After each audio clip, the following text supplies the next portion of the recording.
Hello, everyone. Welcome to Durrett's Take. It was nice watching some NBA basketball, having that season get underway.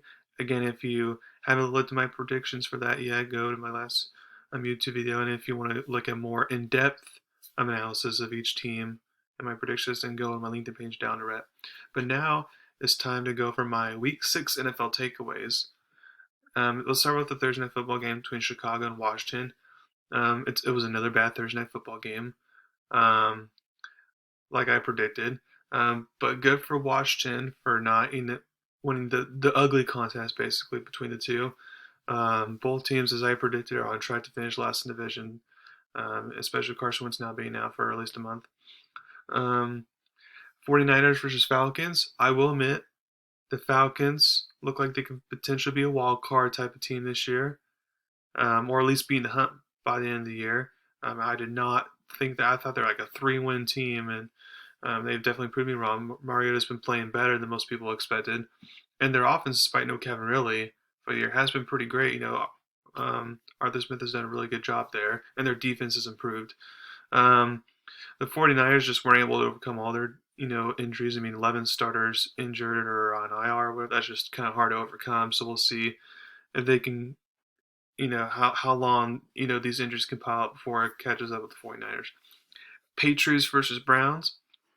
Like I predicted, Belichick knows Brissett from when he was in New England, and it showed. Patriots were determined to stop the run and make Jacoby beat them. Otherwise, Bailey Zappi's looking like Mac Jones 2.0, and if I'm New England, I just roll with him until he loses. Um, Also, for people who are buying to the Patriots hype, because there's some people who are now, keep in mind they've been facing mediocre QBs the past 2 weeks in Brissett and uh, Jared Goff. Well, when they face the good QBs like Aaron Rodgers, Lamar Jackson, they take an L. So against the bad teams, yeah, they're going to beat up on. That's Patriot way and all that. But against the good teams, still not trusting them at all. So that's why I'm still not buying to any hype with them. Yeah, they could. They look like they could be better than 6-11, like I originally thought going into the year. Maybe they're 8-9 or something, but they're still not a playoff team. So don't get that confused. Next, the Jets versus Packers. The Jets have shown they're going to be in contention for a wild card spot. Their defense is great, and when their special teams is on, then watch out. Brees Hall did his thing with the offense, but when the passing offense gets clicking for the Jets, then that's where they can hang with anyone. Um, like I predicted, though, Green Bay is just a wild card at best type of team this year with all the offensive issues they have and the fact that their defense is not living up to their end of the bargain. Jaguars versus Colts.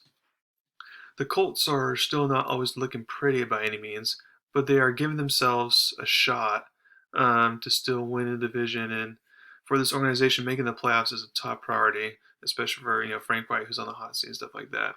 For Jacksonville, it looks like the first few weeks were just fool's gold, and that they're not going to be in contention for not only the division title but also playoffs, which I predicted before the season.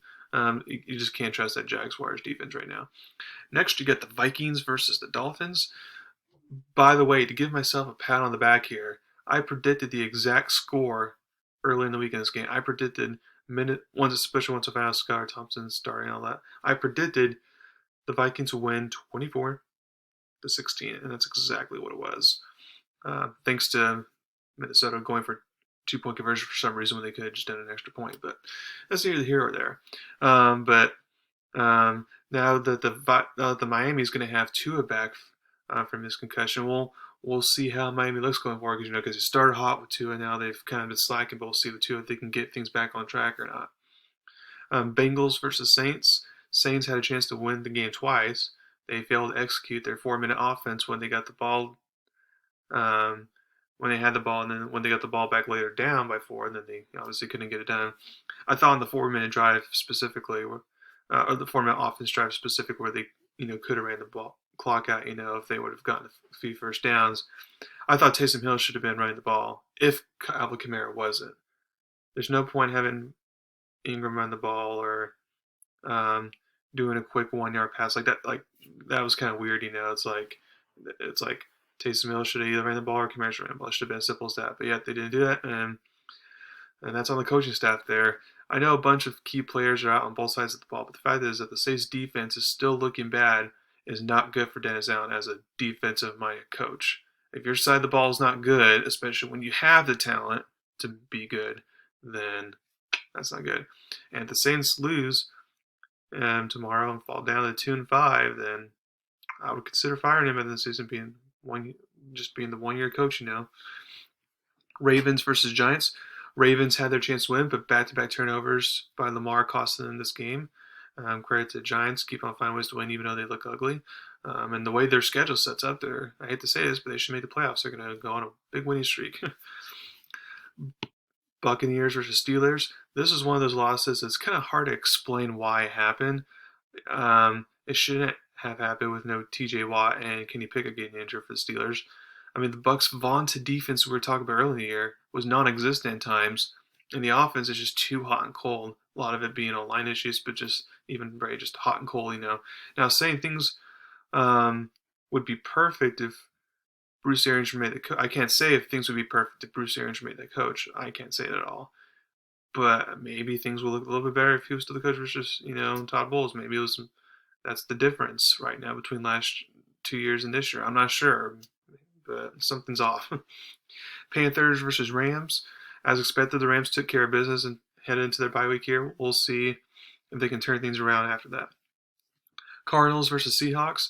If I'm Arizona's owner, I'm not happy I extended Coach Kingsbury. The offense has been basic and bad to watch a lot of the time, and it doesn't help that Hollywood Brown now got injured too, although they did trade for Robbie Anderson, so we'll see how that goes. But now here's where things get interesting. Now that DeAndre Hopkins is back in the lineup from suspension, if Arizona suddenly gets better now with Hopkins back, then Arizona still has a chance to sneak into the playoffs by a slow start. However, if the offense still struggles with Hopkins back, then they gotta fire Kingsbury because that's unacceptable. With the way you've been going, prove, all of a sudden this year, with the offense telling you, no, that's not going to work. Bills versus Chiefs. By the way, also predicted this game exactly correct. Buffalo would win 24-20, and that's what happened.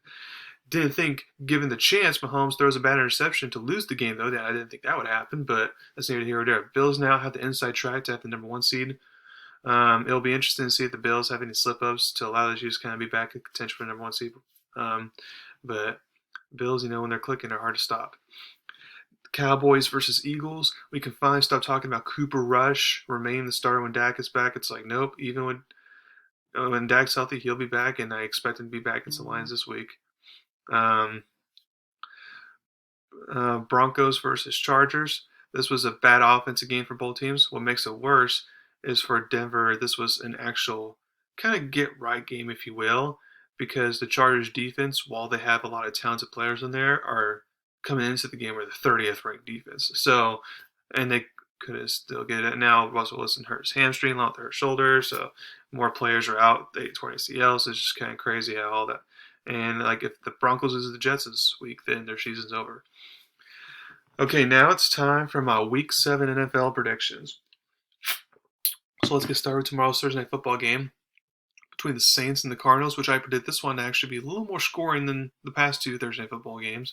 I mean, it's not going to be, I don't think it'll be great, but it's going to be better, in my opinion, the past couple of, at least hopefully it is. But this one's a hard one because for the Saints, we don't know who's starting quarterback. Andy Dalton's been practicing limitedly, but he has a back issue now, along with James Wishton's back/ankle issue. How is he? He was emergency third-string quarterback, so it's like I doubt he's going to be fully ready on a short week. Maybe they save James Winston for next week. So if Andy Dalton doesn't look right or can't go, then that means Taysom Hill is now the option. But even if Dalton or James can go, then Hill still needs to be used even at normal quarterback for a while because of their injuries. Because a 60-50% Winston or Dalton or even Cindy is not better than 100% Taysom Hill. But it'll be interesting to see what happens there. And then also for the Saints, Chris Olave's back for him, which is good because they desperately need that. But Thomas still might be out. Landry still might be out. On the defense, Lattimore still might be out. So there's still a bunch of key injury concerns. And then for the Cardinals, they have a big injury, a lot of injury concerns as well. But with them being at home, and then with getting Hopkins back and Robbie Anderson's involved and all that, I do feel like that could be enough to finally get them the win here. They're winning 24-17. Next, you get the Falcons versus the Bengals.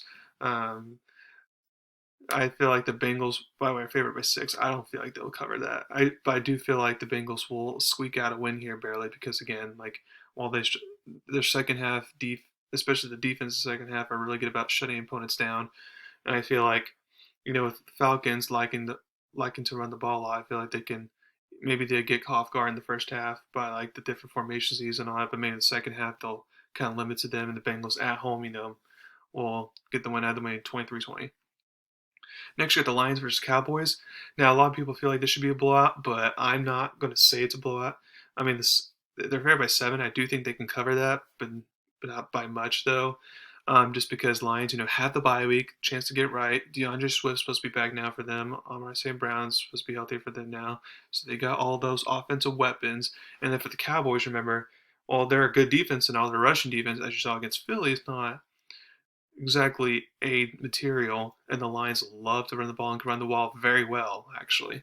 Um, so that is a concern there. Also, just the letdown of losing a big game that you're hoping to win, especially with if Dak is playing, then is there going to be rust, and especially like is it going to be out of sync with the receiver, stuff like that. So all those reasons are why this is going to be a closer game than it should be, but I still have the Cowboys prevailing.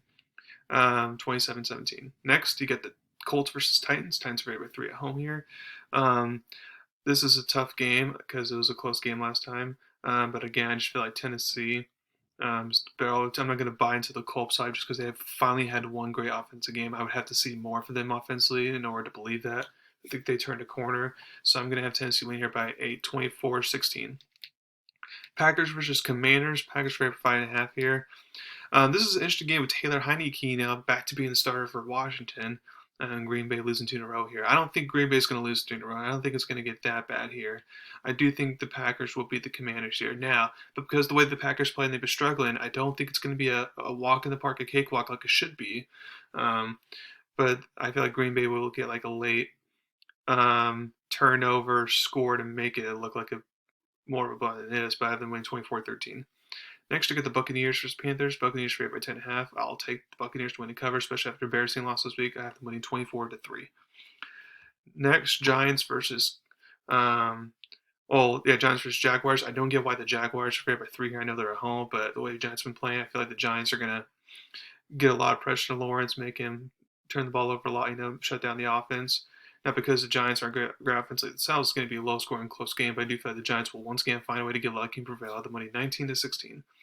Browns versus Ravens. Again, I'm not trusting the Ravens right now, Brissett and all that. And I feel like the Ravens can slow down the rushing attack of the Browns and Nick Chubb, so I feel like they'll win here and barely cover the 6.5 spread and win 24-17 at home. Next, you got the Texans versus Raiders. Raiders win here. Now, it may not be by a lot like it should be, but I do have the Raiders covering the 7, having winning 24-14. Next, you get the Jets versus the Broncos. This is going to be the defensive battle of all the games. The defensive battle of the week here, with both Jets passing offense struggling a little bit, and then the Broncos obviously struggling in general offense. But I know it's at Denver here, and the Broncos really need a win. But for some reason, I just think the Jets are going to get the win here. That's going to be close, low scoring. I have them made 13-10. Seahawks versus Chargers. I do feel like the Seahawks can make this a little bit interesting. But in the second half specifically, that's where I feel like the Chargers will start to pull away, and I have the winning 31-17. Next, you got the Chiefs versus the 49ers. This is a tough game because the Chiefs are on the road here. They do have defensive issues that the 49ers can exploit, but at the same time, again, 49ers have all these injuries, so it's like I feel like the injuries just be too much to overcome in this game specifically for 49ers. So I have the Chiefs to win here and bounce back from the loss last week, 24-19. Next, I got the Steelers versus Dolphins. Sunday Night Football here. Dolphins favored by 7. I don't think they're going to cover the 7.5 spread, whether it's Pickett or Trubisky starting for the Steelers. Because I do feel like Tua will take time to kind of get back to the rhythm and sync with everyone after being out for a few weeks and all that. But I do have the Miami Dolphins winning this game barely. I have them winning 20-17. And then for the Monday Night Football game to the Bears and Patriots. Patriots favored by 7.5. Take that and cover it easy peasy. Bill Belichick destroys mediocre young quarterbacks, especially bad offensive lines, which the Bears have. This is a recipe to possess game. I don't know why this is a primetime game. I don't get why the NFL freaking does this, but it does. So I have the Patriots winning 21-3. So thank you very much for listening to my podcast today. Please subscribe to my channel to learn about me. Thank you very much. Have a wonderful day.